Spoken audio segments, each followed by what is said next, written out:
Welcome everyone to the Creative Bureaucracy Festival. I'm Lisa Witter. I'm the CEO of the Apolitical Foundation and the co-founder of Apolitical. And I'm here with four outstanding people who are going to help us translate between the bureaucrats and the politicians. And I'm going to take you through a conversation with them on what they wish they knew when they made that transition from the outside to the inside, when they were either outside as well, all as citizens, but then either came into administration to serve a political person, a figure, an elected office, or was that elected person themselves. Just for a little bit of context, Apolitical is a global learning platform, a peer-to-peer learning platform used by public servants in 170 countries, 140,000 of them. And the foundation works on the part of the democracy flywheel that is the politicians. If you think of a flywheel of citizens, give power to the politicians with their votes, that then give the mandate to the civil servants to implement, that then deliver on democracy. So a very holistic point of view. And the reason why I wanted to frame that is here is where two of those parts of the flywheel come together, both the politicians and the bureaucrats. I know at Creative Bureaucracy Festival over the years, and it just is super important to be thinking about citizens and how citizens fit into that. And we'll talk about that a bit, but mostly this is going to be in that transition from citizens to from politicians to those bureaucrats. So let me first start off. I'm going to introduce them all, and then we'll go one by one with my opening question. So Axel Lemery, Axel, if you could wave. She's joining us live here from. Hi, everyone. Hello. Hi, she's joining us live here from Paris. She's a former member of the French Parliament and the former Minister of Digitization under Hollande.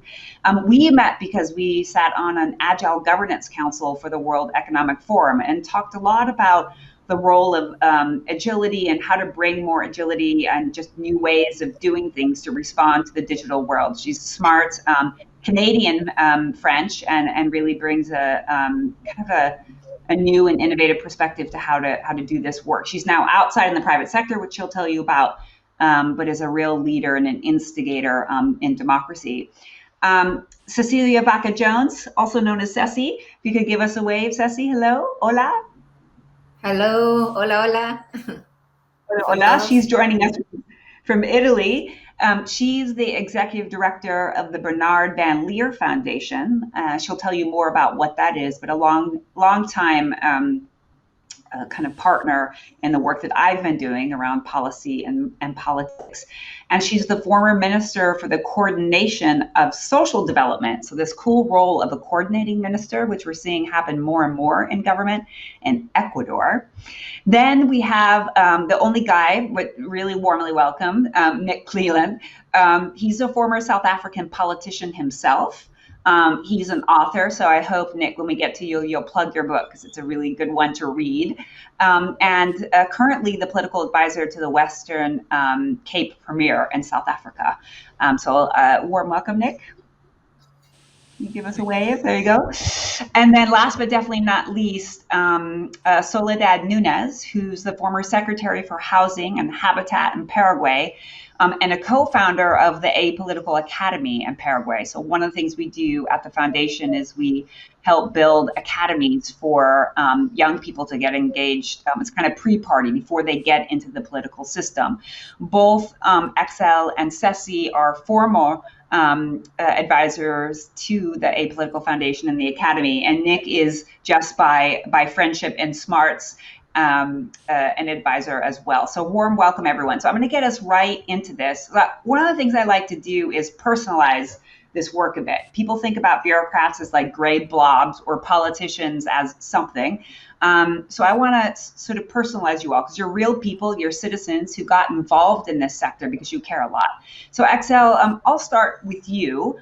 Tell us a little bit about your current role, just a sentence or two, and then one thing that is not in your resume that drives how you think about this intersection of politics and policy in a short amount of time. So Excel, over to you. Okay. So I'm a partner in a strategy consulting firm called Roland Berger, and I chair the international network of innovative partners that we work with. And something that you probably don't know about me is that I decided to work actively in politics during the first demonstrations against the war in Iraq. I was in London at the time. I was studying and researching public international law and just thought this isn't working in practice. Let's look at where the real power is. Find this in the academy. So many young people bump up against wanting to change the system, but realize they need to go into the system to change the system itself. So from protest to inside of the parliament. Thanks, XL. Ceci, how about you? Tell us a little bit about your role. We work a lot actually with politicians at the Bernard Van Leer Foundation on early childhood, and something that's in your resume that forms how you do this work. Thank you, Lisa. Yes, I work at the Bernard Van Leer Foundation, and our mission is to ensure that every baby and toddler has a good start in life. And that's what we basically try to do. And now, of course, we work with governments because we want to make sure that we can reach impact at scale. And I do believe that government is the best platform you can do that. On your question, I think for me, politics is the real possibility to serve people. And when I'm saying serve people, I think also when you're doing politics, you have this great challenge of actually trying to see which is the social consensus around different things. And that's the bridge I see with policy, because I think that good politics should be able to raise like good policies that represent that social consensus of around some specific issues, right? And I've been very lucky to work on different political things that I have been great for me, like raising the voice of indigenous people in Ecuador, for example, which has been really good. Fantastic. And what's something about your background that isn't in your resume that sort of informs how you think about this work? On my background, I've done a lot of work with women and indigenous people, which is probably, I don't know if that's in my resume, but that's from the very grassroots. I love feeling the perspective of what's happening on the ground. Yeah, and often from some of the most marginalized or unheard of people in that democracy flywheel. Nick, over to you in South Africa. Tell us a little bit about your role in the Western Cape now, and something that's in your not in your resume or your background that informs how you think about this work. At the moment, I'm working as we refer to it as the special advisor to the Premier, which is a regional government in South Africa. I joined this government thinking, well, I'll have a normal gig working as a political advisor, and then COVID happened. So it has been an experience and a half. We have managed to have sufficient beds and to get enough vaccines, and now we're working on campaigns on vaccine hesitancy. So it's been 2 years of COVID management at the heart of a government, which I suppose in a pandemic like this, it's a great place to be, because you really feel that every single day that you get up, and it's every single day, 7 days a week, you're making a real contribution to actually getting people through this. So it's been remarkable. It's been quite an experience. To answer your question about my resume, I think, well, I'll tell you what, when I was at university, I was studying law and I was going to be a lawyer. And then in the middle of the first year, we had my politics class, which was I was doing as a minor, we had a guest lecturer come and talk to us. And he lectured us on human rights. In the middle of that lecture, I changed my major and my life to politics based on that lecture. Luckily for me, the lecturer was Nelson Mandela, and he'd come to lecture our class. It was just a life-changing experience. That's great. I know when you and I last met, the big sort of crisis, or just the thing you were really focused on, was a safety plan. Just sort of how do you make your the Western Cape safe? And it seemed like you were all in on that, as your team was all in on that, and your premier was all in on that. And so I'm sure some of that all-in mechanism would help with COVID. But maybe we can get to a little bit later about, you know, what happens to the regular agenda between policy and the politics when there's a crisis? What happens? Does it accelerate it? Does it extract it? And how does that work? So I want to go over to Paraguay. So we're moving around the world here. Over to Sole. Tell us a little bit about your role now and something in your background that's shaped how you think about this. Hi Lisa, hi everyone. Well, I'm very happy to be here. I think it's such an interesting topic to develop. And Right now, I'm coordinating a new civil society organization that I recently founded. It's called Alma Civica, which coordinates also the Apolitical Academy locally. We are trying to build a new generation of public leaders here in Paraguay to rebuild trust among government and citizens and to foster like social capital so we can strengthen our democracy. And well, something about my resume. First, I want to say about the intersection of politics and policy that in Spanish we have this thing that both words. I mean, if you want to say politics in Spanish, it is política. If you want to say policy in Spanish, it is also política.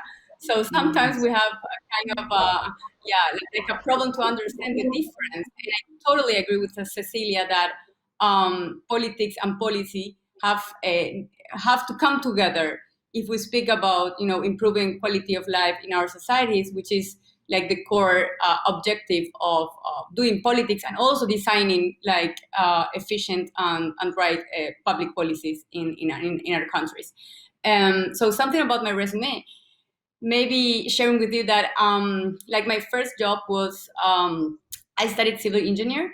So my first job was building rural schools in rural settlements in Paraguay, working with families living in extreme poverty. So for me, getting having an opportunity to meet that reality and better understand challenges that my country has.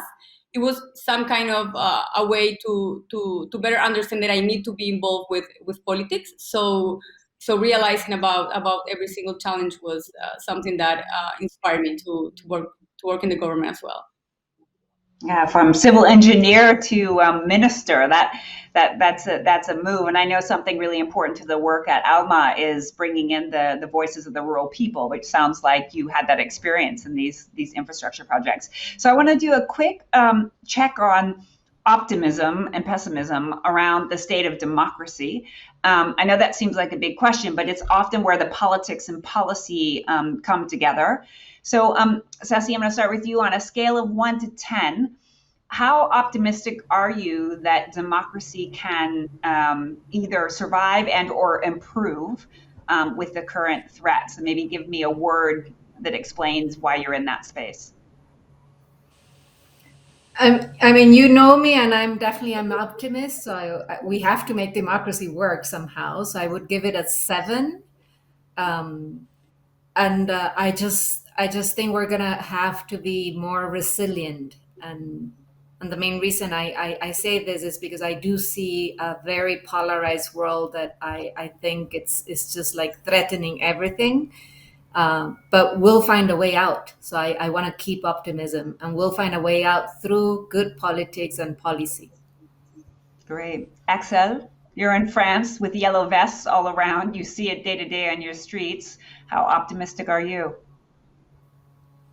Probably a little less than Ceci. I would say a 5 out of 10.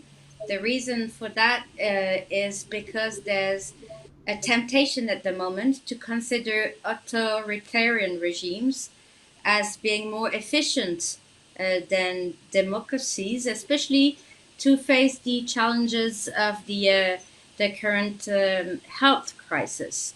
And so, when China, for instance, uses technologies to track down people and control them, well, it may be considered very efficient. And so the debate now, at least in France, is should we not accept to let down our freedoms, liberties, and human rights a little just to make sure that the system works better?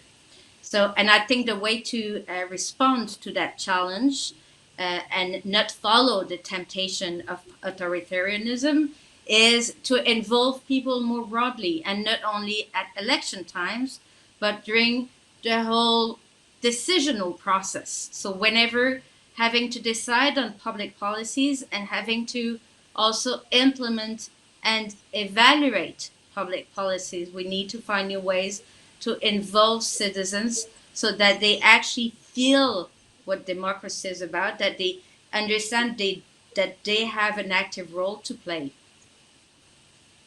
Thanks, Exeli. I think you framed this authoritarianism efficiency, which we face with climate too, not just COVID, but with climate. This is a big question, and the role of citizens, which is both. I see political campaigns as a way to build a parade toward an agenda, but also citizen engagement within inside of government itself. Nick, you talked about Nelson Mandela during your human rights lecture. South Africa has been so much in my lifetime and our lifetimes from apartheid till now. I'm curious how that impacts your optimism or pessimism on threats on democracy. I'd like to just build on what Axel said and perhaps be contrarian to the actual question, because I don't think democracy is in any trouble whatsoever. But I think that authoritarian regimes are being built on democracy. And so, democracy has simply been used as a tool for the will, so to speak, and therefore authoritarians. I think the real battlefield, the real problem is constitutionalism, inalienable rights, and democracies that are built on that. That's a different thing altogether. We're seeing lots of things of so-called democracies, and they're all just fine. I worry about them. I worry about democracies that, we have a hard-fought for Bill of Rights in South Africa, and it's very, very important in a constitutional court. But even that is under fire. Axel's right. We talk about what to do in a crisis. We have had an emergency in this country for longer than 1 year, which allows for all sorts of acts of authoritarianism, all in the name of fighting COVID. So my fear of the battle being brought against inalienable human rights, 5 or 6 out of 10. Democracy, I think, is just fine, but I think that's not the problem. Okay, so a little controversy, spicing it up with constitutionalism. You could have become a lawyer, Nick, it seems like, or maybe that's still in your future.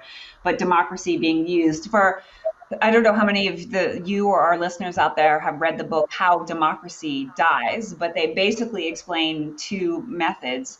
One is Pinochet in 1973. There's a coup that takes over and becomes authoritarian, and another is Chavez in Venezuela, where democracy is used through election to then take over. So it's a really interesting book to look at what are the policies that you need in place in order to protect democracy. And one thing that we know is a thriving middle class. And with polarization, it happens to happen in many cultures at the same time as income inequality. So this is where the politics and policy come together. So let's check with you on your optimism. I know things in Paraguay have not been easy. It's been a tumultuous political ride. So curious what you're thinking. Yeah, I had a really hard time choosing just one number because on one side, I also see myself as an optimistic, so I wanted to choose an 8. But then on the other hand, I know it is not easy. I totally agree that with the question that democracy is on threat. So I think that we need really like hard work as society if we want to protect our political system. If we want to live like in future democracies that probably will not be the same as we know today. So we need our political system to adapt to the new threats, definitely. I'm still wondering, and we're working a lot at a local level on how to build like this new narrative, and also to enhance like the values that we want to preserve from democracy, as like liberty, respect on dignity of every single person, and also speaking about equality and justice. And sometimes trust has been like damaged because people do not trust in their politicians. At least here in Paraguay, we have like a lot of corruption. We have inefficient institutions, so government is not working. So we need to change those things if we want a democracy to survive. So I think it's an 8 if we think about possibilities, but it's like a 5 if we think about the hard job that we have in front of us to make democracy survive. Well, I think you just summed up kind of a middle of what everyone else said about this. So now I want to move to the question at hand. I wanted to set the stage with you as individuals, get a stage about what you think about democracy and how this policy and politics play together. And now the question: when you entered government, what do you wish you would have known then that you know now about translating between the politics and the bureaucrats? And if you have a word, great, to describe it, summarize it. And if there's a quick story or an example of that, that would be super helpful. So, Excel, over to you in Paris. I would say that bureaucrats are human beings. Sorry to have to say that, but it's just that uh, politicians, I think, feel that they're the ones taking the risk, right? They're being exposed publicly. They're going through tough times. They know that it won't last forever, and they want to reach quick results. And they, on a daily basis, have to face the reality of the difficulties in implementing the decisions, and tend to put the responsibility on the shoulders of the bureaucrats. So if things don't happen, that's not their fault, right? It's because of the bureaucrats. And I think this means that we tend to underestimate the very important role of having to onboard them, to engage with them directly, to convince them, to listen to their feelings and to their values and convictions, because that's the condition to the decisions being implemented by the administrations, right? So they're not just there to execute. And also, I would say also from their side, they also probably have to understand that politicians need more initiatives and creativity and crazy ideas, and them to think out of the box to help them in also completing their tasks. So there is a need to have a closer relationship. Actually, it's not just the politicians on one side and the bureaucrats on the other. They really need to work as a team, and it's not always the case. I was one. I love that you're right on brand with the Creative Bureaucracy Festival, calling for more creativity from bureaucrats. Yeah. And one of the founders of the festival, who's been quite involved, when he ran for, I believe it was mayor of Stuttgart, before, even while he was running, he interviewed the heads of the bureaucratic departments to get a sense of what they were thinking about what are the issues, and sort of helping develop an agenda based on the bureaucrats that are so close to the ground doing that important implementation. Nick, I saw you when you were listening to Excel shaking your head a lot. You've been the elected official and now you're advising an elected official. What do you wish you would have knew then on both sides of the aisle? Everything that Axel said resonated with me. I know it was a bit of a throwaway line about there being humans, but it's absolutely correct in the sense that there's this. Firstly, there's two cultures to one place at once. You have politicians and bureaucrats, different cultures, different expectations, different ways of translating their worlds. The politicians care about the public. The politicians, well, at least the bureaucrats in our sense, care about their management contracts, their performances. And so you have, to a certain extent, politicians worried about outcomes, and you have bureaucrats worried about outputs. And you have an output-outcome problem because they're not always understanding each other. And I find that the way to do it isn't simply just to go, all right, well, we need to understand each other. There actually needs to be more emotional intelligence brought to bear. We need to actually understand that this intersection is going to happen.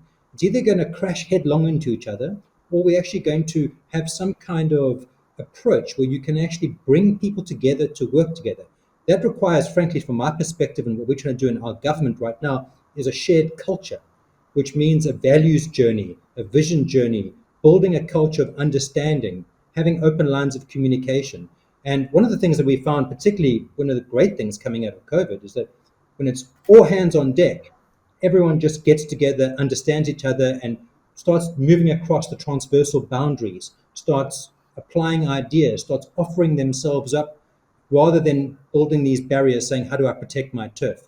But emotional intelligence and the ability to be able to look at the other person's perspective, that's what it comes down to, in my opinion. Well, Nick, I sat around a table with you in Cape Town with, both political folks and the bureaucrats, and I could tell that that's what you were trying to build, and it was coming in. This was before COVID. Could you just give us a little bit more flavor about? Clearly, you have emotional intelligence. You want everyone that you work with to have emotional intelligence, but how do you spark that in people, and how do you keep that curiosity about each other alive, especially during a crisis when everyone's really tired? Yeah. I suppose our safety plan is probably a good example of that.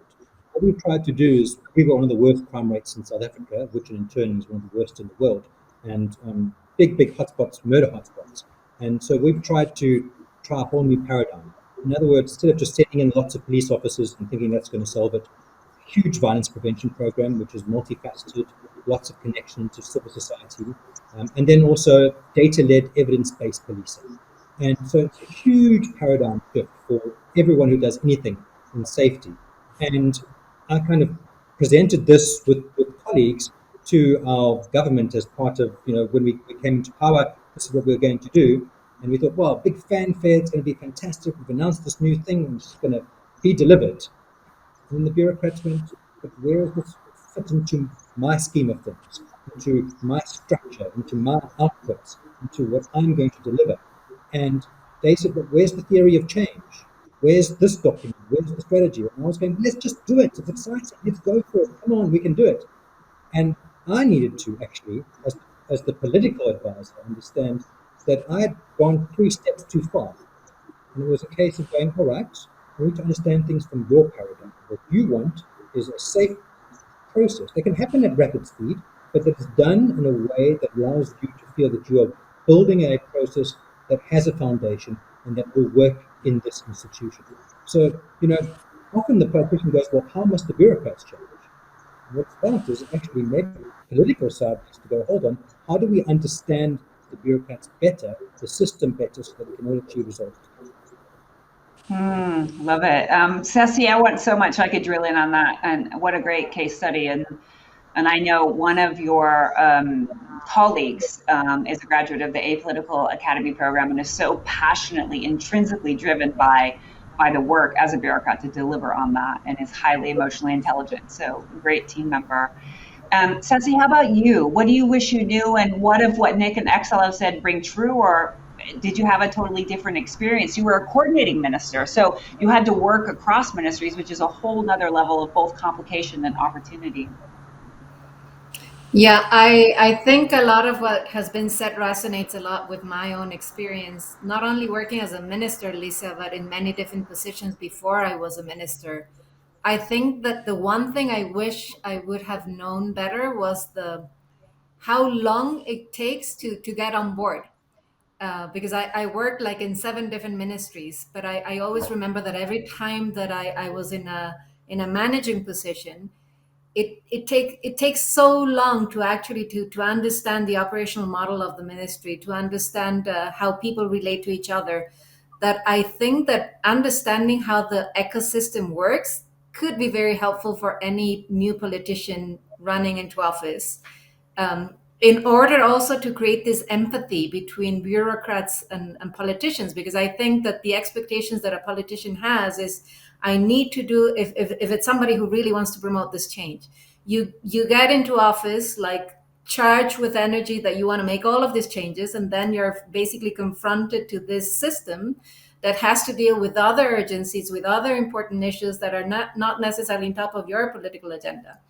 So then how you create this empathy to bring bureaucrats on board and to be part of that plan, for me, the tricky thing there is how long that might take.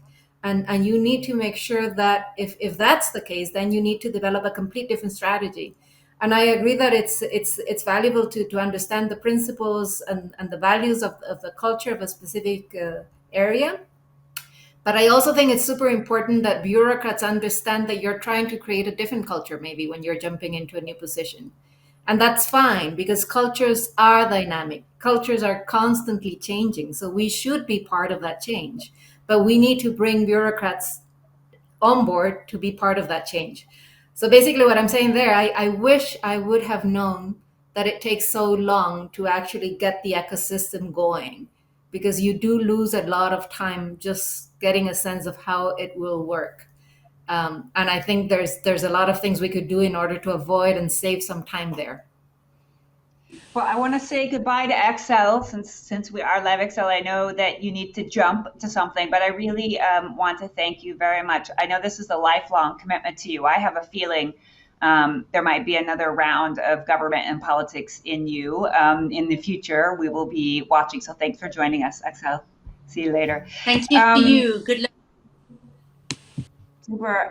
Sassy, I'm going to come back to you after I go to Soledad, but I have a feeling there's a story in there about this is one of the virtues I appreciate about you, your impatience to make kids' lives better, and how that impatience, goes up against the system that needs to change in order to deliver for these babies and toddlers, or for the people of Ecuador. So I want you to think of a story where that happened and what you learned.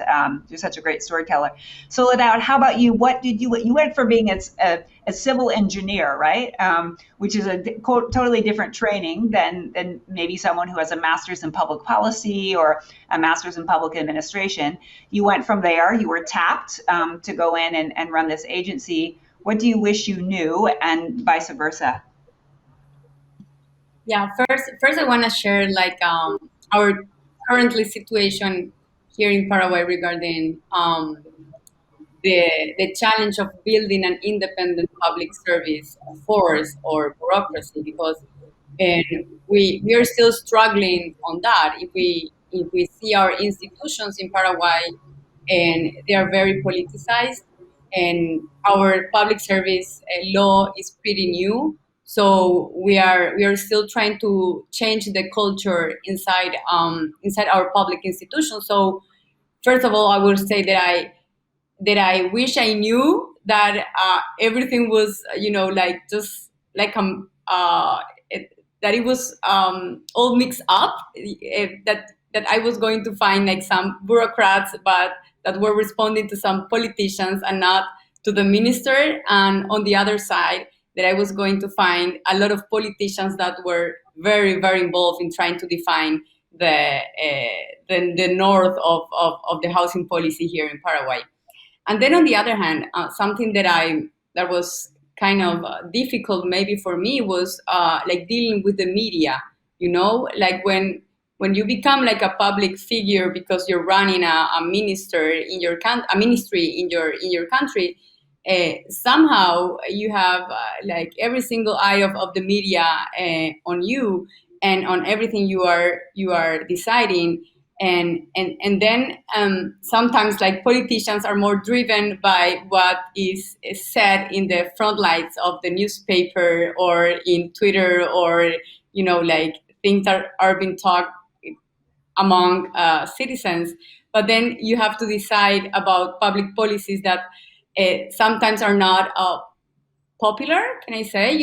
Like some policies that the country needs, but it's not the mainstream thing we are discussing about in the public opinion. So I think that I grew up a lot in my relations with the media, but it was kind of something that I wish I knew better how to deal with, and when being in a political position. So this is just a great segue to Nick, and then I'll come back to you, Ceci. I mean, Nick, if I remember correctly, you wrote a book about this. You ran an agency that worked on some of the media and communications around policy and politics. So from the inside out, any tips for bureaucrats on how to think about working with the media to bring these intersections together, or any, just on the other hand, like any things to watch out for? Because to your point, Soledad, when does someone's political agenda sort of take over the civil servants in their implementation? So Nick, any thoughts on the media? On the media? Well, look, when it comes to the media, in particularly in our context, the politicians tend to take control and dominate the media, and the bureaucrats stay way away from anything in the media that is controversial and not the sort of the usual delivery sort of thing. But I think that what we have in our media is opportunity for thought leadership.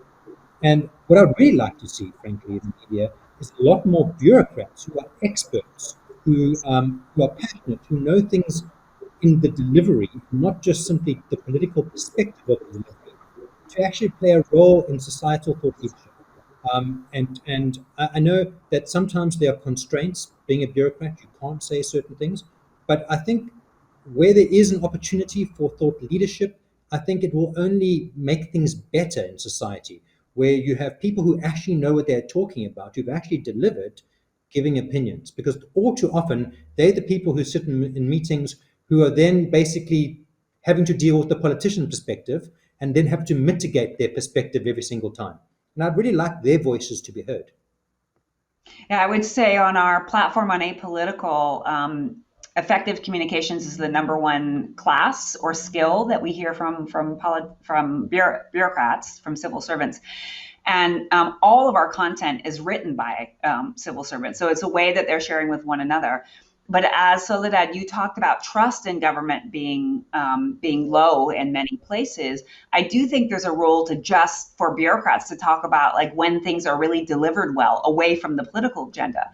You know, I'm always struck in the EU how there's these signs everywhere that says brought to you by EU tax dollars. Like that's just a small little way to communicate. Yeah, as a citizen, this new road came to me because I put my money into it and it was executed on time and hopefully on budget. So Nick, I definitely think that there's a call for that and an interest, particularly with younger civil servants and bureaucrats, because they're used to having a voice anyway, right? We live in this world where so many of us have a social media channel or our own voice, and how to reconcile, you know, working for the government while also having your own expertise. Ceci, I want to go back. I know you must have a story about when you bumped up against the wall with the speed of your passion of doing the work and how you overcame that. Yeah, many different stories, Lisa, but maybe I decided to talk about one. So in Ecuador, we used to have binational cabinets with Colombia and Ecuador. And I knew that we were doing this bike ride actually with President Santos and Correa. And on the way from the airport to the place that we were hosting the binational cabinet, we were going to pass by a daycare center for early childhood development. And of course, this was definitely not part of the political agenda that was going to be like treated during the cabinet. And I really wanted to shine a light on the importance of talking about early childhood development.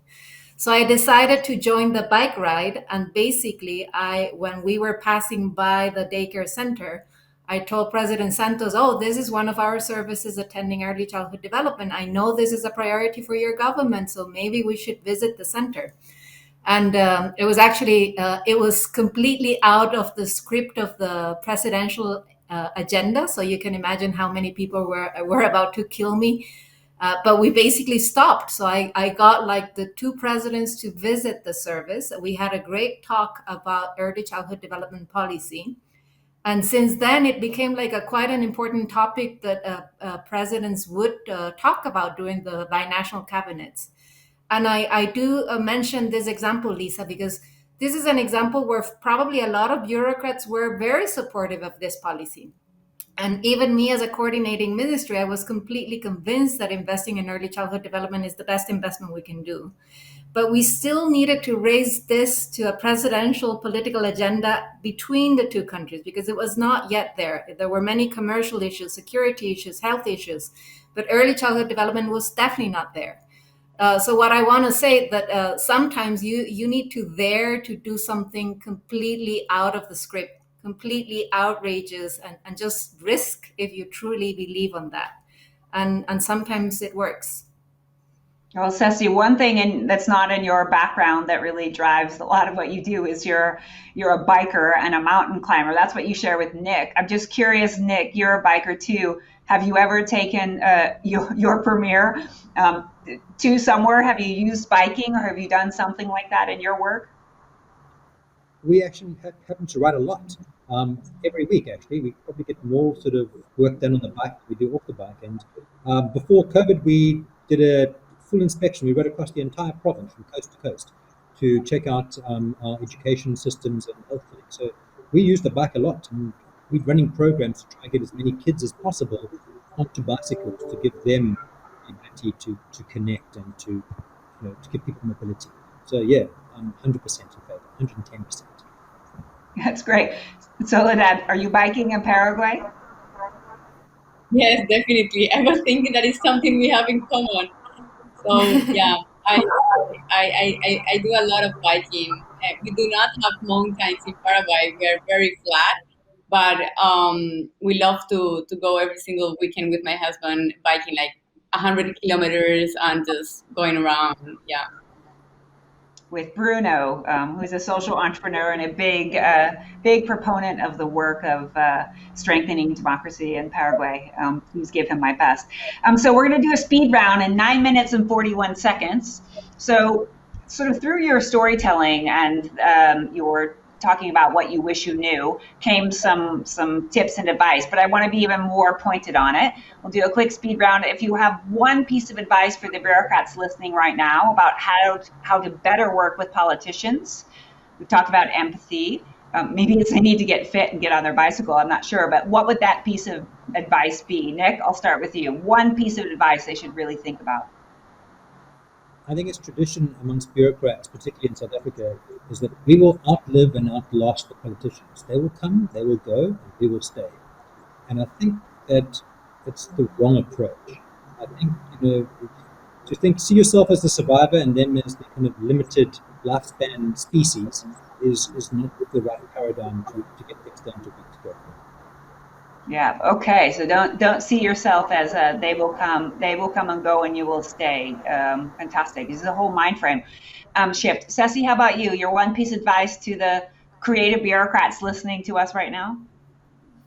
For me, actually, would be embrace change and the opportunity for change, because I think every time that you have a new politician jump into any position, there's always an opportunity for change, and change is the one possibility of innovation in government. So it's the one sparking opportunity that sometimes you get to do things differently. And but sometimes we can be very skeptical of change, but in reality I think we need to embrace more change, and try to create that possibility and those bridges of communication with the new leaders on just like trying to agree on, okay, let's try this change, but making sure that we are making the right change, supporting this new ideas, but also being aware of some of the things that we need to keep and preserve because we know it's working. So it's almost I don't know. I think this is part of the empathy that I was talking about. I think there's such a wisdom in bureaucracy. I really admire so many public servants because I truly believe that's where you can change and reach impact at scale. But sometimes I've also seen people being so skeptical about embracing change that my one piece of advice would be like, embrace change as a possibility to innovate, to improve, to do things differently. Yeah, it goes off the back of what Nick was talking about a bit, right? Because they've seen this record play before, but it is a different record every time. So try not to keep the past records, keep the best from the past records, but know that there's a new opportunity to build a soundtrack for the citizens together. Soleil, how about you? One piece of advice to the bureaucrats listening? Yeah, I would say that one piece of advice would be to translate public policy goals that seems, like huge and long-term goals, quick wins that politicians could see that they can reach, and they can get things done in the period they're gonna be in office. So I think that building that like vocabulary or that narrative is quite important in a bureaucracy, so you can get the support you need as well from politicians during their mandate. And another thing I would say to keep a communication line, like a communication line with politicians. Sometimes bureaucrats just tend to decide everything among like four walls, and then at the end they try to get politicians on board. So I would say to just bring them on the table since the beginning while deciding and like while designing the policy, not only when you want to implement it. Yeah, I just to your point about the quick wins. I remember talking to a bureaucrat once and said I learned that I was better able to work with politicians when I started making posters. And I said, what do you mean started making posters? Because you can't get involved in re-election campaigns. No, no, no. Posters talking about little wins we had in policy. So, like we have a new park, put up a poster, or 25 people use this new bike lane today. So communicating along the way when the policies coming out is really important, and not just waiting to some big reveal, but the posters. What I will just add to this, my advice to bureaucrats. I've been a political appointee inside of a system, so I've experienced this as well. And it just one of Nick's colleagues, Gwen, was on a webinar we did yesterday with Apolitical and the foundation on intrinsic motivation. So where does the motivation come from to be inside of the public sector? And, we had great stories from our colleague Amani, who's a former senator in Jamaica, and Gwen, and the chat was going crazy. But most of the chat toward the end started saying like, oh, my manager is really demotivating and it makes me hard to want to do my work, and I'm exhausted, and my manager and my manager and my manager. And it seems to me that there's so much unused leverage and intrinsic motivation through management that could use a little bit of love and upgrade. So my piece of advice is to really think about how to uplift the civil servants. If you want to deliver on your agenda, you want happy, motivated, well-managed people. And don't forget that they are the tools to deliver for the citizens on that. So think about that. Really, I know it sounds boring, but sort of reform an internal support system that will help you deliver on your agenda. Okay, so this is my last quick question, 2, 3. There's a crystal ball you can look into, or in 10 years from now, we're going to have a reunion about this. So much is changing, or not, about how government works. There's AI, there's digitization, there's globalization, there's climate change. Can you give any predictions about in 10 years from now what you might say differently, or what you might think will be different about having this conversation? I'm going to start with you, Nick. Well, firstly, I'm really just, as an optimist, hopeful that the things we're dealing with are not grappling with sort of life and death problems like crime and basic services to people in terms of just human dignity. So I'm hoping that we've all delivered better. The nexus between the politicians and the bureaucrats is actually we've learned, because the reason we all get together is because we want to learn. We want all of these institutions to make societies better. So I believe in human progress. And one thing I just really hope fervently is that every single part of this is about the movement towards betterment, towards progress, towards delivery, so that I don't really mind whether we're doing it with AI more, data more, etc. I just want to see us all move in the right direction and to have some sort of momentum, because it's the regression and it's the kind of stasis that is really for me hoping that we can all avoid that. That's great. I could just see you on your political stump giving that speech when you were running for politics. I'm sure it was this part of the same core belief you have and why you continue to do the hard work you do, particularly COVID, every day getting up. I'm talking to public servants around the world. We offered yoga because people were so exhausted. We thought how silly, and they showed up for it because they need to take care of themselves. So creative bureaucrats out there, we can't have progress if you're not taking care of yourself. And that goes for you too, Nick. Ceci, how about you? 10 years from now, all these potential changes, what's different or not? 10 years from now, I hope that the role of governments and bureaucrats is going to be a lot more value than what it's now. Like right now, it almost seems like if you dare to say that you're doing politics, it's almost like a bad thing to do. Or in many places, being a bureaucrat is not necessarily the best thing to be. And I think exactly the opposite. But I think because of the way that we're going to have to deal with many different threats around the world, the role of governments and of public servants and bureaucrats is going to be such a key role that we will be back talking about how important it is to really enforce and keep bureaucracy safe and healthy and just like running and shining. So that's my optimistic way of seeing what's going to happen next.